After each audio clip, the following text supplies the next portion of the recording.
तर आजचा फिशचा रस्सा ना एवढा टेस्टी आणि छान झालेला आहे की संध्याकाळपर्यंत दर्शनने 2-3 वेळा तरी मला सांगितलंच. प्रत्येक वेळेला खाताना तर सांगत होता की मम्मी खूप छान झालेला आहे.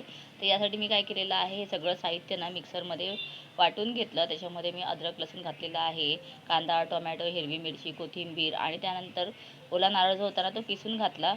मासे एकदम स्वच्छ धुवून घेतलेले आहेत आणि ह्याचा पूर्ण व्लॉगसुद्धा आहे, तो सुद्धा नक्की पहा. आणि हे वाटण जे आहे ना ते थोडंसं कांदा आधी घातला, त्यानंतर मग वाटण पूर्ण घातलं, त्याच्यामध्ये कोथिंबीर घातली आणि सगळे मसाले घातले. जे आपले रेग्युलर मसाले असतात ना ते घालायचं. तुम्हाला हवं तर तुम्ही चिकन मसाला किंवा मटन मसालासुद्धा वापरू शकता.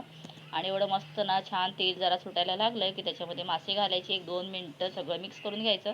मग घालायचं आपल्याला पाणी.